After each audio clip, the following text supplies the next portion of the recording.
Hello everyone, welcome to Toyeen Talks. Ejekajo enjoy. Until I'll see you in my next video. Stay safe, stay blessed. I love you all. Bye. Gbogbo kéèsì tí Falana ṣe, ó máa ń lulẹ̀ ni. Àbájọ tó fi support ó lulẹ̀ nation. Àmàdá ọkọ̀ fà, ta ni Falana kó lọ jókòó? Ìjọ tó ti lè máa support Àṣànà. Ìjọ tó ti pe Wahab tó ti sọ fún pé kó má gba kéèsì bàbá Mohbad. Ẹ wá sọ fún mi pé Falana èèyàn dáadáa ni. Àṣírí ò ní bò Falana. Ó ṣẹ̀ṣẹ̀ bẹ̀rẹ̀ ni.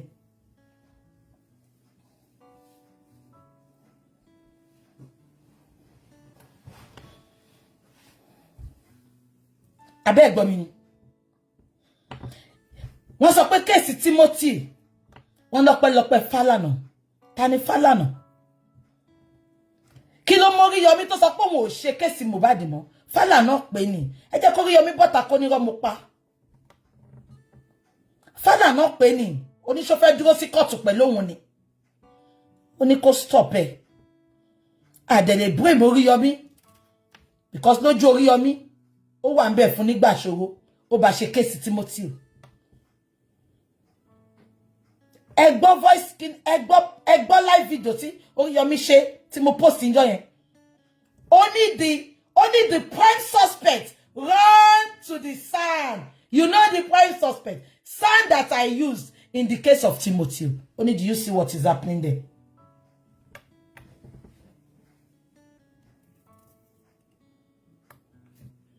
Falana, we are still waiting for your court letter. Falz, we are still waiting for your court letter. Ẹ̀yin oníbàjẹ́, ẹ̀yin ìkà, abájọ à 35. Àròbìnrin lẹ́gbẹ̀ẹ́ àrọ́kùnrin. Àṣẹ customer Bobbyrisky ni, customer Puff Daddy ni. Ọlọ́run á mú gbogbo yín. Èmi ò wá against ẹ o. Ibi tó bá wùn ilẹ̀ lè kó lórí burúkú oko yín bọ̀. Ṣùgbọ́n ẹ má tún máa rubbish ẹ̀ sójú àwọn innocent Nigerians. Nǹkan tó yẹ kí bàbá ẹ bọ́dà ń pa kò bọ́dà ń pa at 35 wọn ò róbìnrin lẹ́gbẹ̀ẹ́ ìwọ ló ń pe Bobbyrisky tó fẹ́ bá yọ sentence ẹ̀. Bàbá ò kọ́kọ́ pé báwo ni tiẹ̀ ṣe jẹ́? Ṣé bàbá ẹ ní Godfather ni alleged ni o? Ṣé bàbá ẹ ní Godfather ni? Ẹ̀yin wèrè, ẹ̀yin olórí burúkú. Ẹ jẹ́ ká gbọ́ nǹkan tí Falafala sọ. Mo ń bọ̀. Àbúrò ẹ wá jáde. We are taking him to court. We are ẹwò yẹn náà. Ẹwò darling yaki waves tó ṣe. Ó wá kó sẹ́gbẹ̀ẹ́ kan. Ó dàbí arúgbó ṣogeri. Ó mú darling yaki ńjọ́ náà. Ìyẹn àbúrò Falz obìnrin. Ó mú darling yaki. Ó wọ sẹ́gbẹ̀ẹ́ kan. Ó sọ di ayé yìí ti wọ́ sẹ́gbẹ̀ẹ́ kan. Ó mú darling yaki. Ṣé tó fẹ́ wá grant interview? Ló kojú lókètè. Bí yà kò tiẹ̀ lọ́kọ bí tèmi báyìí. Ló ní kóhun múra ńjọ́ yẹn bí yóò wá rọ́kọ. Ló kojú lókètè. We will not take it personal.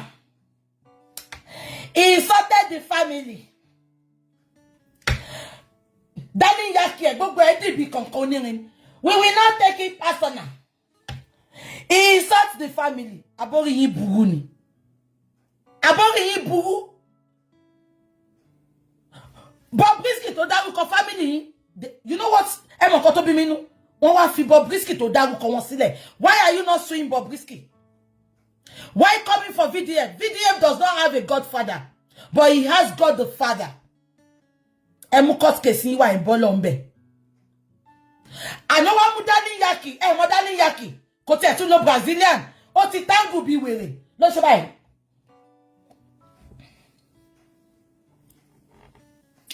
We are not backing down. He insults my daddy. He's insulting my daddy. You call yourself a lawyer. Àbúrò Falz mo bá wí sí you. Do you know what it means to be calling VDM names? VDM can as well sue you as well. Oni mu ẹlẹ́gbẹ́ kan, ayé yìí ti wọ́ sẹ́gbẹ́ kan. Ló fi party kan ni mo fi sáàrin. Ló fi sẹ́gbẹ́ orí ló ṣe báyìí. Lókun Ruby Woodu Maki. Lókun sẹ́tẹ̀ ló ṣe báyìí. Bí ẹjọ́ tó ń pín fáìn lé wọn kò sí lé ni kò yé mi. Ló ṣe báyìí. Ló fling darling yaki yẹn. We will not take it. It's insulting my father. Mo wá ń rá wọn. mo ra àwọn non-entities àwọn ọmọ kékèké orí Instagram ló ń ṣe yes lock him up VDM has gone to the wrong person all their family is lawyer abe shirin ta ló sọ fún pé tó jẹ́ sanu ma win the case Falana and he bring it on omu darling yaki ma wọ́n we vi darling yaki tá ń lò tí àwọn tá ń lò ngba ayé àwọn ìyá rẹ̀ mi ti mo darling yaki tá yé o lò mọ́ wèrè wá kó 5 pack sórí ma wọ́n tó máa like irun tó full yẹn ni ó kó 5 pack sórí ló ṣe ó lè wá sún èmi náà àjọ wa London ni o I beg to apply ma sọ fún lawyer ẹjọ́ lawyer mi mọ̀ pé mo bu ẹ má bínú sà ẹ má bínú má bẹ̀ ni àwọn tó máa like irun tó full yẹn ni ló mú darling yaki 5 packs ló kó sórí bẹ́ẹ̀ ló lórí ẹ̀ gbogbo orí òjò ìyàwó báyìí lọ ló ń ṣe VDM kọ́kọ́ lọ sọ fún dádì ẹ̀ kó lọ pé V is different from fee bàbá ẹ̀yìn a máa fi V pé F báwo ni lọ́yà ṣe fẹ́ win ní kéèsì gan fífìd wọ́n ní vivid and fífìd I will take Verydarkman up with Verydarkman bàbá Falana odori wọ́n sọ di Verydarkman darling yaki irú orí kékeré bẹ́yẹn darling yaki páàkì méjì ló jẹ́ kó lò ó kó márùn sórí ìtòrò ń bọ̀ lára ìsì ó fẹ́ wá ṣe interview ló ń gbóhùn yẹn báyìí VDM we want grey èmi gan tí mo ká lọ mo mọ lọ jù lọ ó pera ẹ̀ lọ́yà ó name call Verydarkman bẹ́yẹn ẹ tún wá ṣe yẹn tán àtú sọ̀rọ̀ àwọn ará tẹ́lẹ̀ ṣáà ń wò yín ẹ jẹ́ kí n lọ síbi tí mo fẹ́ gbé yín dé máa gbé yín dé bẹ́ẹ̀ lọ́sàn ẹni sùúrù VDM wait Verydarkman ẹ bá mi sọ fún bàbá Falana kó tó gbé Verydarkman lọ sí court kó kọ́kọ́ lọ mọ bá ṣe ń pè V is different from Verydarkman fífìd wọ́n ní vivid ó ní fífìd ojú wọn dàbí ìgbà tó bá tẹ̀gbẹ́ jẹ̀dí mọ́lẹ̀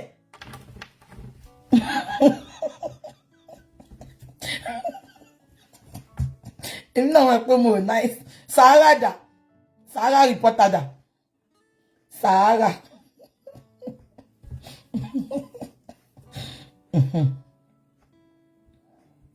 now ṣé ibi tí mo ti fura sí bàbá Falafala mi rí bàbá Falafala kó grant interview tó yẹn rí tó bá máa grant interview gan bí wọ́n lọ sí court wọ́n interview wọn abẹ́ ìrántí ìgbà tí èmi náà mọ̀ pé mo náà ìfẹ́ máa wọ̀rí bójú bàbá Falafala ṣe rí ni ẹ̀mọ́ tí yàn bá rìn lọ tó bá wá tẹ̀gbẹ́ jẹ̀dí mọ́lẹ̀ gbẹ̀m ojú ẹ̀ máa dàrú ni bójú wọn ṣe rí naturally nìyẹn kò ń ṣàwọn náà Ọlọ́run kò fẹ́ wọn àwọn ọmọ tó fáìn jíǹkì wọn ni tó yẹ pé àwọn ọmọ yẹn jọ wọn ni kò ní dá ẹ̀mọ́ tẹ́ bá rìn lọ lójú títí láàárọ̀ kùtùkùtù ẹ fẹ́ lọ wọ train àbẹ́fẹ́ sẹ́ráì máa lọ síbi iṣẹ́ kẹ wá tẹ̀gbẹ́ jẹ̀dí mọ́lẹ̀ àbí kẹ tẹ̀gbẹ́ ajá mọ́lẹ̀ lójú títì kẹ tẹ̀ mọ́lẹ̀ báyìí mọ́ bẹ́ ṣe máa ṣojú bójú bàbá Falafala ṣe ẹ jẹ́ ká gbọ́ nǹkan tó fẹ́ sọ ń bọ̀ ṣé níbi tí mo ti wá fura sí bàbá Falafala ẹ wò mí sìn tí n bá ṣe anything I don't owe anybody explanation àwọn tí mo feel pé mo owe explanation máa sọ fún wọn bàbá Falana ló fẹ́ gbé VDM lọ sí court òun ló tún rojọ́ lójoojúmọ́ ibẹ̀ mo ti mọ̀ pé there is more to what we are looking like that there is more sí voice note tá gbọ́ yẹn ṣé wọ́n pé bàbá Falafala ló ti kọ́kọ́ ṣakọ it's going to court tí ọmọ wọn náà Fadékẹ́mi onídàáni yaki lòun náà bọ́ta we have a court you know in the family of lawyers we don't talk too much we don't ló mú dání yaki yẹn ló fi sẹ́gbẹ̀ kò wá sójú ẹ̀ o ẹ sì máa tó bá like bí ṣebí center party mo ṣe wúre ó tún lọ mú dání yaki yẹn sí side party ló ṣe bá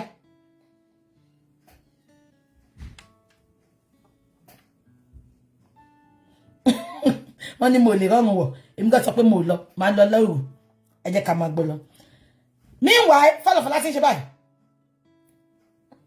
ẹ jẹ́ ká gbọ́ fídíò ẹ̀ ó wá long grant interview pẹ̀lú ṣòwò rẹ̀ ta ló béèrè ẹjọ́ lọ́wọ́ wọn ẹ sọ pé à ń lọ court let's go to court ìgbà tó rí pé VDM ó play second voice note lánàá báyìí àbí níjọ́ yẹn bàbá Falafala ó bẹ̀rẹ̀ sí ní ṣàlàyé ó ń ṣàlàyé nǹkan tí ẹ máa gbọ́ mo fẹ́ kẹ́ gbọ́ ẹ rí bí tí mo ti mú fífìdì jáde ẹ máa gbọ́ wọ́n pè fífìd very dark man wọ́n pè ní very dark man ó dẹnu bàbá Falana sọ di very dark man Falana Falz àti Fadékẹ́mi ẹ kọ́kọ́ lọ sọ fún dáàdi kọ́ ọmọ bá ṣe pé fífìd it's not fífìd vivid very dark man no very ẹ bá mi gbọ́ bí báyìí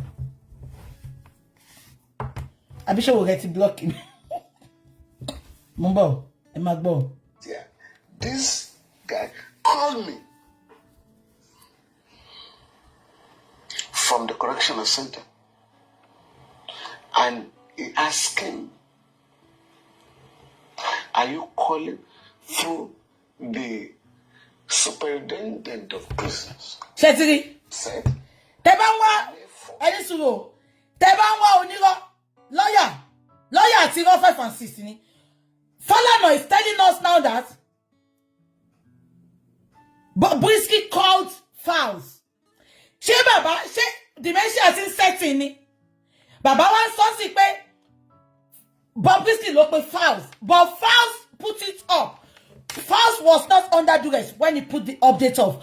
Falz stated that he put a call to Bobbyrisky. Baba something pay. Bobbyrisky look with Falz. He pay Falz wants to pay. And my Bobo should cover well. Only Falz wants to pay. Ibolo phone. She superintendent of prison. No for phone ni. E wo boy. Oh, mo ropa. E jẹ́ ká máa gbọ́ lọ. Ẹ máa gbọ́. Ẹ jẹ́ ká bẹ̀rẹ̀ láti bẹ̀rẹ̀. Ẹ máa gbọ́. On May 4 this year, this guy called me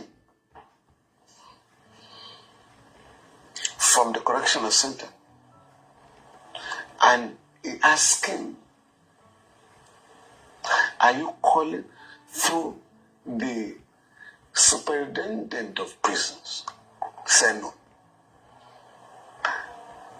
Said, please, I'm trying to raise 3 million naira so that I can be placed in a special part of the prison, as in the VIP section. Man said, please, stop calling me. And if you are going to call me next time, do it through the proper channel, or if you are going to write a letter, let it be endorsed. I had to ask him, right? I mean, Dad, you were regularly detained in the prison, so I should be familiar with the laws and regulations.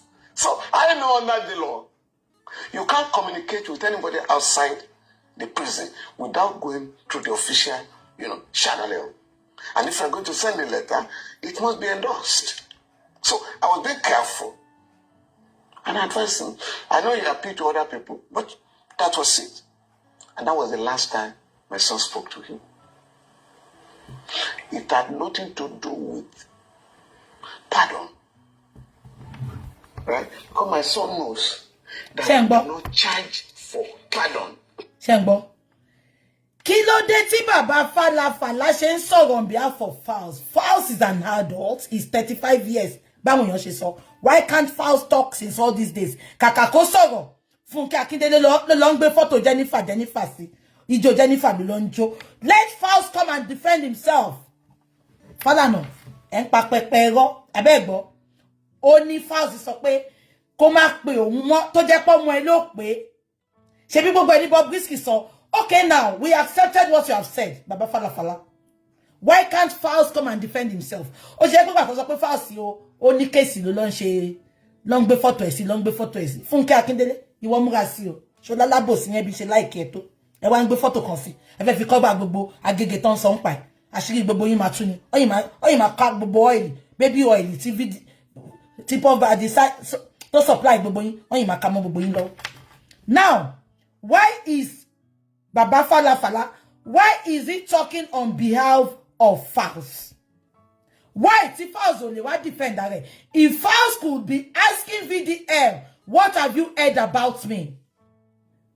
Falz is an adult. Falz is talking, is jumping up and down. Let Falz come and defend himself. Don't talk for him, Baba Falana. There is more to that voice note. Are you the Godfather? Is Falana Bobbyrisky's customer? Let's know so that I'm a bit of my channel energy was see. You don't need to be defending your son. Let Falz come out and defend himself. Don't make us to believe that he's busy doing Jennifer. Jennifer to produce a film where one can shake Poloni. Come on, no time here. Come on, if so nipa nkan ti video muso. Abajo ti Simi fi Falz sílẹ̀. Ó ti ń yé mi ńsìn. Ṣé me pé Simi London date Falz ngba yin. A dẹ̀ fi pon fẹ́ date ni.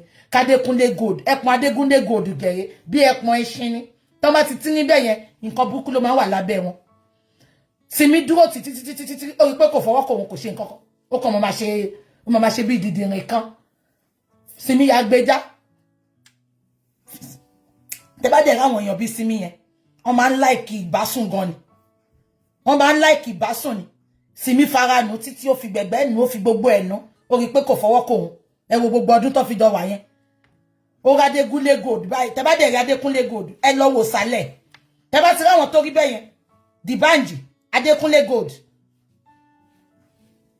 nǹkan tó bá wà lábẹ́ wọn bí tẹ̀sìn ni fún àpàpà ó máa nà gbọgbọgbọgbọ ni wọ́n máa fi sábẹ́ ni wọ́n máa lọ́pọ̀ mọ́ tán wá wọ boxers ó dúró ti fast títí kò rí kan ṣe kan a máa fún ní fake love lójú social media kò fọwọ́ kan kò ṣe nǹkan kan Simi ariwi ó dúró ti Simi títí kò rí kan ṣe kan Simi ya lọ bá Adekunle gold àwọn kan Adekunle gold tó ṣe báyìí ló gbà bó ṣe jẹ́ pé ó máa tẹ́rọ fọwọ́ lé Adekunle gold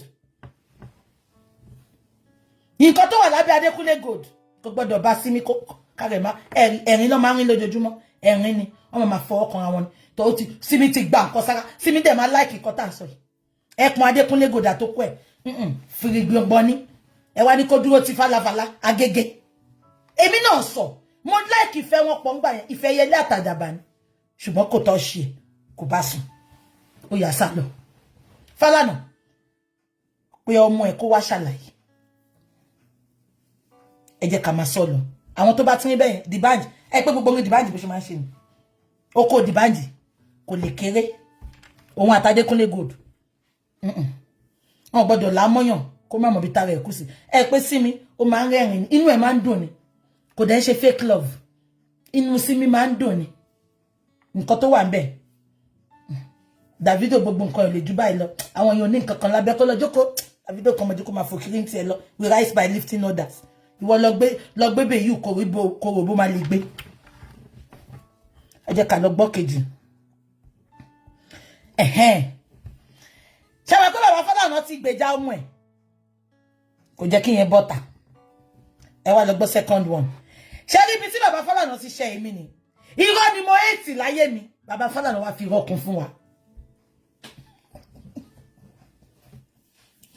bàbá wọ́n ní Davido Davido mélòó ló wà ẹ mà wọn ṣẹ́rí oko Davido àwọn oko tó máa ń sún kìyẹn ni ó máa sanra bọ̀ ẹmọ kòkòrò kan báyìí wọ́n máa ń jẹ ní ìlàjẹ a máa ń mú lẹ́lẹ́ níbi omi ni ṣẹ́rí oko Davido ẹ mà wọn oko tí òun gùn síta tó máa ó máa sún kí àwa tíìkì oko tó dẹ̀ tíìkì kò ń ṣiṣẹ́ yẹn dáadáa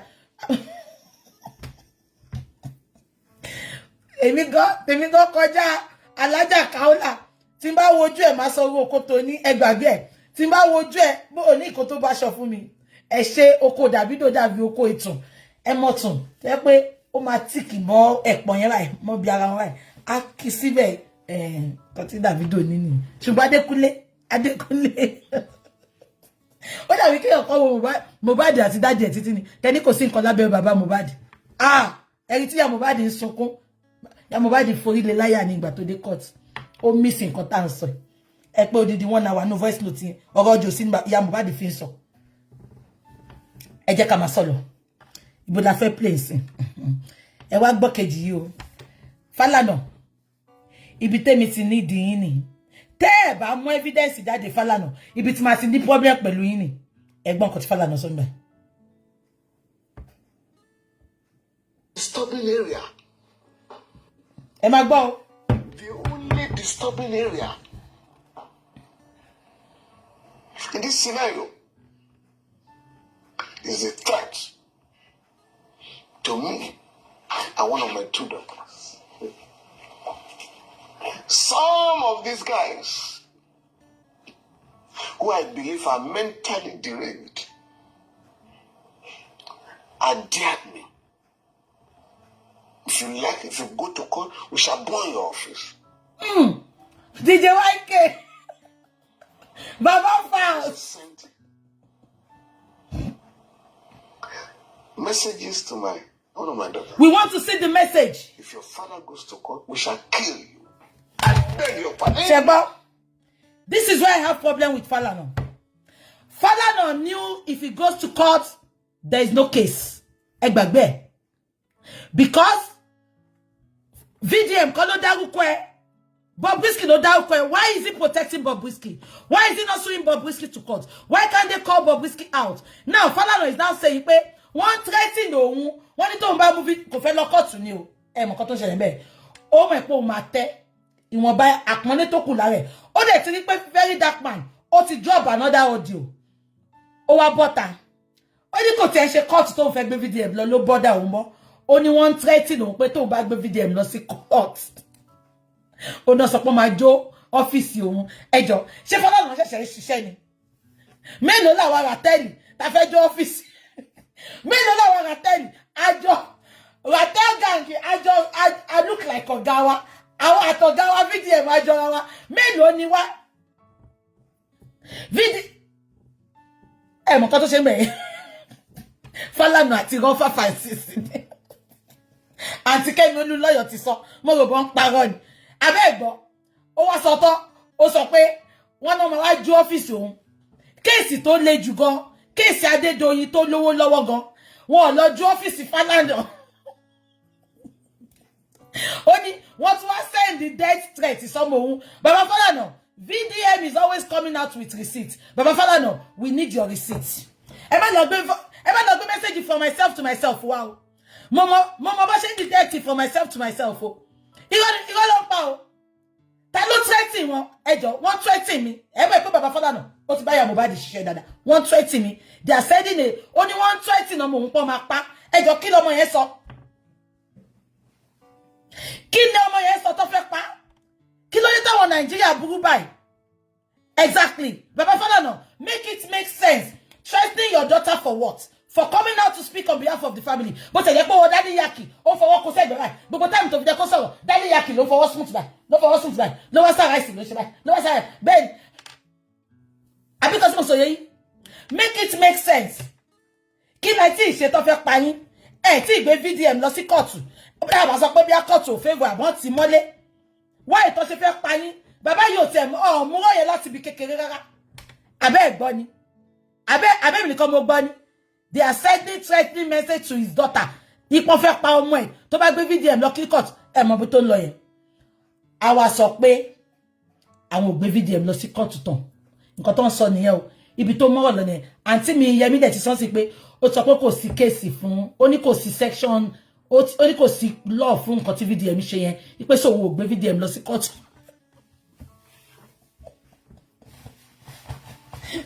Baba Falana wo can you dáwọ́lé di VDM yẹn ni Falana you be disgraced out of court. Mi fẹ́ mọ̀ àwọn tẹ́ fẹ́ bribe. You can imagine we Ratels, we are not stouts. We are not. Threatening your daughter for what? Come and burn your office for what? Falana, according to your CLV, according to your CV, you've done a lot of cases, big men's cases. I want terrorism cases. But yet nobody threatening you and threatening your family. Why now? Because you know VDM has a lot. And you are trying to, you think by telling him you will take him to court, he will keep short. He's not keeping short. I know what you're accountable for. Sherry Deji Adeyanju. Lawyer VDM ni. What did I jọra wa gbogbo wa? Àwa Ratel àti lawyer wa àti VDM. Sherry Deji Adeyanju, lawyer VDM ni. Deji Adeyanju ọ̀rẹ́ Sowore ni. Sowore pàdí Falana ni. Seun pàdí Sowore ni. So ó fi pé ìtorí ẹ̀ ṣe VDM tó bọ́ta tó wá sọ pé Femi is my uncle because VDM ò fẹ́ ṣe àwọn tó súnmọ́ Ìgbà tó dẹ̀ rí pé ó ṣe fàpàpà, òun máa gbé lọ sí court. Ó ní then let's go there. Ó dẹ̀ ti bá mi ju second video síta, second audio. Bàbá gbọ́ second audio. Ẹ dẹ̀ bá gbàgbé pé nínú second audio yẹn, ṣé ń gbọ́ mi? Bobbyrisky tún confirm bẹ́ẹ̀ pé òun fún Sànù kan lówó. Bobbyrisky ò parọ́. Mo rí táwọn kan sọ pé Bobbyrisky parọ́ ni. Let Falana come and prove to us that pé irọ́ ni Bobbyrisky pa. He should take Falana to court. Sorry. He should take Bobbyrisky to court. If he takes Bobbyrisky to court, let Bobbyrisky come and confront him and say, mo fún yín lówó àbí mo fún yín lówó. Why are they covering Bobbyrisky and attacking VDM? Immediately tí Falana rí pé VDM tún ti ju second audio síta, ó tún sọ pé òun gbowó fún San. Bàbá Falana sáré jáde. Ó láwọn ò ní gbé VDM lọ court mọ́ tó rán threat ní àwọn. Nigeria is a joke, honestly. And 99.9% of people watching, they are still coming for VDM. VDM is a necessity. VDM is the chosen one. Have you ever seen VDM lost a battle? He will not lose because Ọlọ́run ló pé kó ṣèyàn. He will not lose any battle. Even let everybody leave him. He will be alone and God will be with him. One with God is majority. VDM will never lose that battle. Òun ló mú Bàbá Falana tó lóun ò lọ court mọ́. Ó wá bẹ̀rẹ̀ sí ní praise ọmọ ẹ̀, ó praise the Falz. Mo rí fídíò tó fi praise the Falz yẹn. Ó wá praise the Falz. Ṣé mo nǹkan tó ṣe ń praise the Falz? Ó ti rí pé ibi tá mú ojú lọ sọ́dọ̀ ọmọ yẹn. Ó fẹ́ yẹ ká mójú kúrò ńbẹ̀. Let Falz come out and defend what VDM had said. Baba Falana, you should not be the one defending for Falz. You said you have a family of lawyers. And VDM did not go for Falz. Falz was the one that put an update out, thinking they want to silence VDM. But unfortunately, Falz, nobody is condemning whatever you do. It is your choice. But don't come out and rubbish people. Don't come out and lie to people. I want to be fast, you know. If not, he will not call VDM and say, what have you heard about me?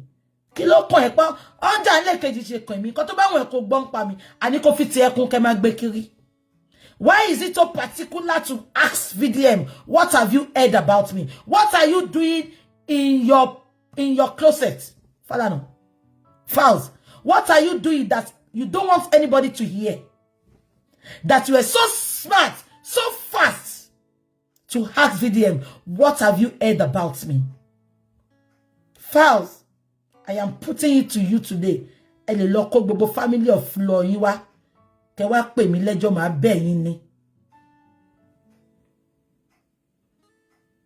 Falz, I am putting it to you today. You have a lot of skeleton in your cupboard. And if you don't retrace your steps, everything your father had done in Mohbad's case, it will haunt you. And the world will know the kind of person you are. Falz, I am saying this authoritatively. You can sue me to court. I care less. Falz, whatever you are doing behind your camera, and you think you want to pretend to the public, at the time,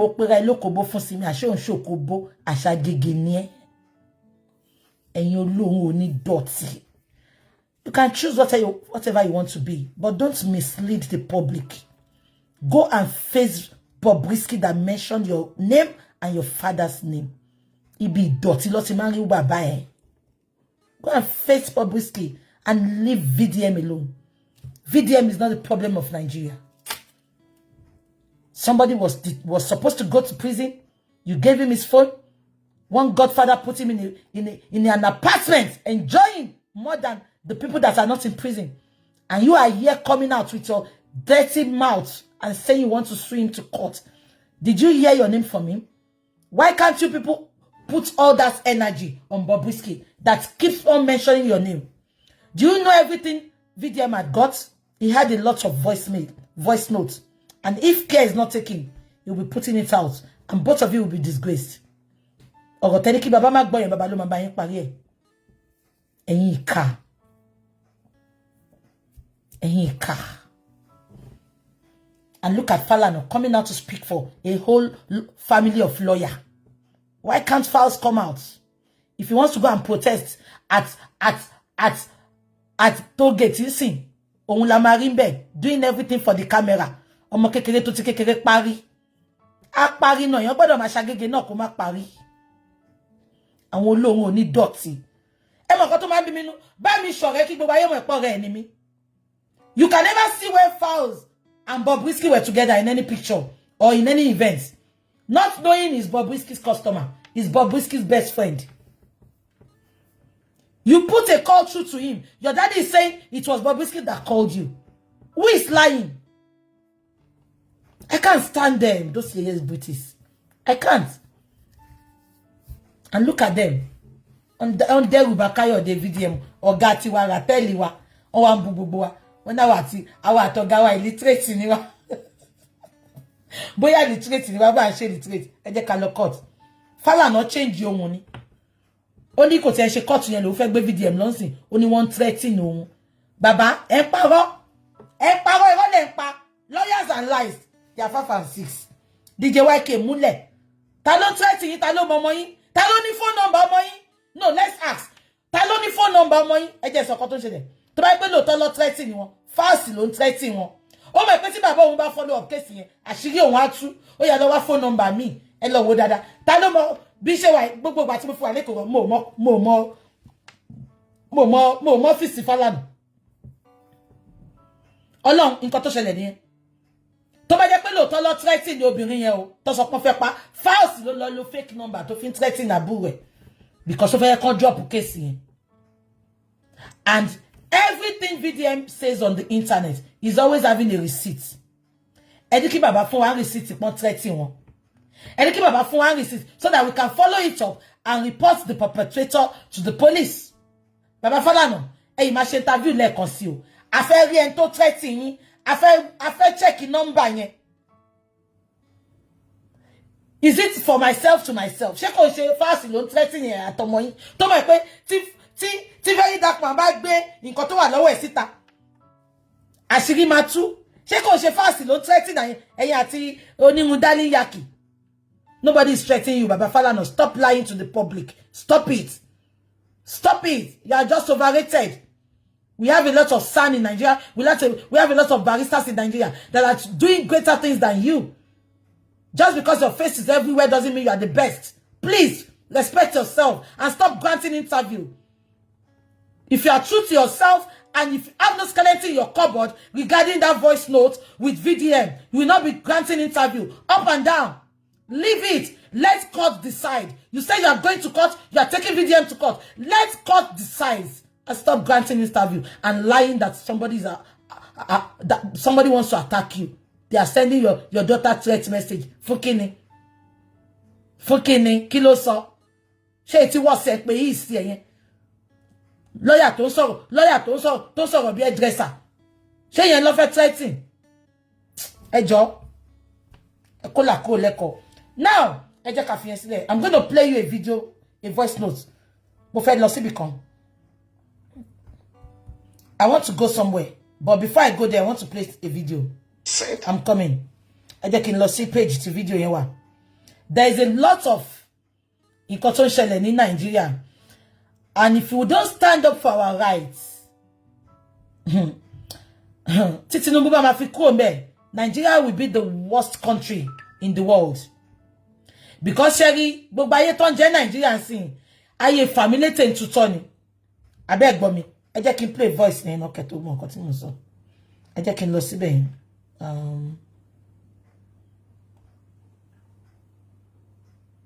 Yeah, I think it's this one. Yeah. I'm going to play you a voice note and then we'll take it up from there. There was an interview with a lady. What ti budeji dada. One lawyer VDM. Only one at VDM jọra wọn. And our followers VDM. One illiterate ni wa. If you want I shall support Rapel president wa. Now, I want to play you a video. This video is not part of what I want to talk about. But mo fẹ́ gbé yín débi pé Mohbad competition. What you petition you see under the carpet. I want you to see the system we are involving in Nigeria. The same thing happened to this lady that I want to play a video. She used to be Burna Boy's girlfriend in 2017. I want you to listen to the audio. Then we are going to relate it to Mohbad's case. When Mohbad wrote a petition and his petition was not granted. But let us play the video first. Okay? Yeah. So this is a video of a lady. Shetiri. This is the lady. She used to be Burna Boy's ex in 2017. I just keep playing for you, Kegbo. Emagbo. Acted that Burna impregnated you. What do you think about that? Is that true or false? We're in a relationship for 3 years, so things happen. And it's natural for people in love for them to get pregnant, for me to get pregnant, because I'm a lady and I'm fertile. So yes, I was pregnant for Burna Boy. When I was pregnant, the mother came and dismissed me. But I was disappointed that a mother, a woman like me, that knows what it is to be pregnant, dismissed me, even knowing that I was bearing his grandchild. But did you know Burna Boy said that he only has with you for just only once? That's funny because we have been in a relationship for the past 3 years. So is it the beginning, the middle, or the last one that formed the child? So you mean Burna Boy was lying that he... So there's a lot of rumors out there that Burna impregnated you. What do you think about that? Is that true or false? We're in a relationship for 3 years, so things happen. Just only once? You know the truth that we have been into each other. So him saying once is really surprising. When I was pregnant, I was depressed, I was angry, I was in pain, some emotional trauma. But another thing happened. I was in my house. So, happened at where? Lekki Phase 1. Normally he do come at home, he come to the house, we spend time. Burna Boy do come to Phase 1 to check up on you? Yes. Okay. We do spend time, play like lovebirds, young girls, young boys do. So when I got pregnant, I told him, he was answering to me. We were even planning on, okay, if you have the child, what are we going to do about it? Who will take care of the child? You know it. He just stopped answering and was angry and started telling me that he know the truth, that we have been, he was not responsible and he's not ready for the child. Then I was angry. Then he came out of social media. After that, someone came to my house, broke my door. My friend. Luckily for me that day, I was not around. So I came home, everywhere was deserted. People were running. My door was broken. I was scared for my life. I started running from one friend's house to another. I barely eat. I barely do things. I can't even concentrate in my business. So out of those struggle, I lost my child. So what do you think about the in Phase 1? Do you think Burna Boy is responsible for that? Well, the person that came had a max, according to my friends that was around, had a dread and a max. Then after when I got home, Burna called me and said he wants to speak with me, that he was not responsible and he's not ready for the child. Then I was angry. Then he came out of social media. After that, where am I? That he wants to come there. I was scared. I couldn't even tell him where I am because I knew that he was the only person I had issue with at that time. And my life was at risk. I didn't want to. Did Burna Boy encourage you to leave the child or child? He started asking me, okay, how are you? How are you going to plan? How are we going to do it? Who will take care of the baby? He was actually responding, yes. But after that day, the next day, he now got angry and started acting up and started blocking me and started warning me and started threatening me. Then after that day... Did you report it to the police what happened? Did you have a statement? I had the statement. Do you know that we can still go to the police station right now and talk to them if it is true that you... Yes, I went to the police And there's no station. any action was taken about it. No action. That is how everything just went down. Yes. Up to today. This is where I'm going. Shego, I don't know about this story because it happened in 2017. That was Burna Boy's ex-girlfriend, and I'm not talking about the story now.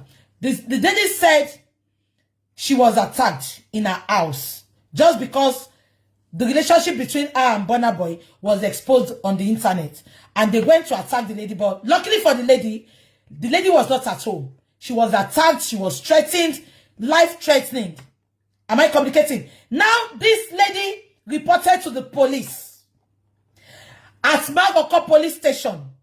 The policemen up to today, somebody went to the police station to report that they are threatening her life. Her life is under threat. The police did not do anything. She wrote a petition and everything. The police did not do anything. Rather, they threw that case under the carpet. The same way they did for Mohbad. When Mohbad sent a letter, Mambo, this is where I am going. I need to go. Ibi tí mo ń lọ nìyẹn. Ṣẹ́rí gbogbo system tó ń ṣe ní Nigeria. You go there to make a report, a petition. Just because the person is a celebrity or an influential person. They don't care if your life is at risk. They will not grant that petition. The police will call the person. We want to have a joy issue. Kini ká wọ́n ṣe. Now, ẹ jẹ́ ká tún padà lọ. Mo fẹ́ lọ ka petition Elegushi. I'm coming.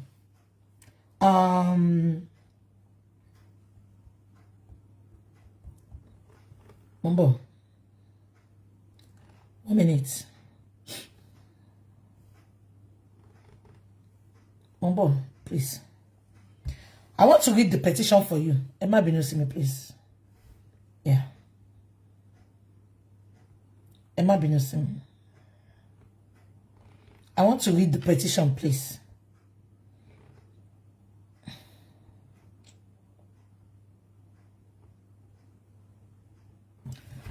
Yeah. 1 minute. Yeah. Please, at the debut of listen attentively. Aloba Promise Oladimeji, Royal Pine Estate, Orchard Road, Lagos, on the 27th of June, 2023. Yeah? The assistant, so this was, directed to the Assistant Inspector General of Police, the Nigerian Police Force, Force Criminal Investigation Department Annex, Alagbon Close, Ikoyi, Lagos. Petition to threat of life, malicious damage of properties, value the sum of 5 million naira, assault occasionally, oppression and conduct likely to cause breach of peace against Sam Larry, Elegushi, Elele, the same Elele to fún Bobbyrisky lówó, ṣáwọn tó fẹ́ jà fún justice for Mohbad nìyẹn. No wonder all of them kept quiet. Ẹ jẹ́ ká máa sọ lọ. Sam Larry, Elegushi, Elele, Obele, and others. I of the above named person and address, a law-abiding citizen and a musician, bring to your notice the assault and threats to my life by the above mentioned person. On the 25th of June 2023, while I was having a video shoot with another artist by name Zalantan,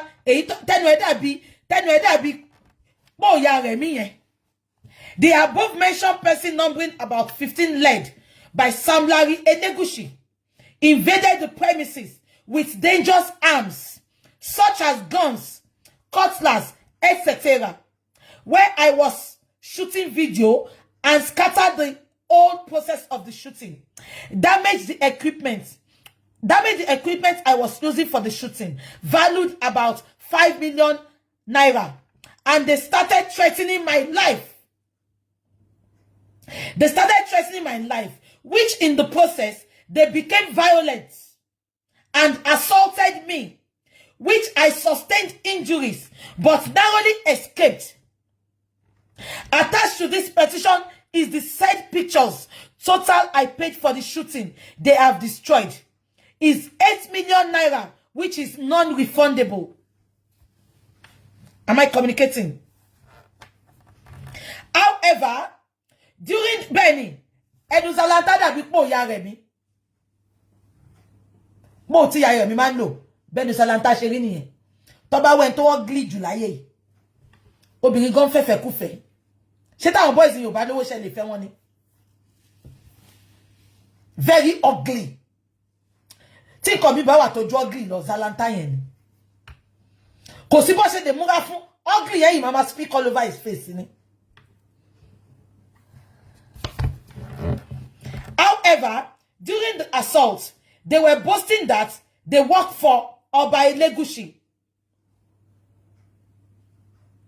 and that they have been asked to deal with me for reasons best known to them, which till date, they are still threatening to kill me if seen. Sir, I call on your good office to save my life from above mentioned person and bring them to book.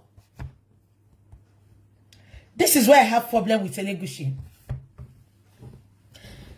Now, ṣé gbogbo yín rí pé nǹkan tó ṣẹlẹ̀ sí ex-girlfriend Odogu Burna Boy òun náà ló ṣẹlẹ̀ sí Mohbad.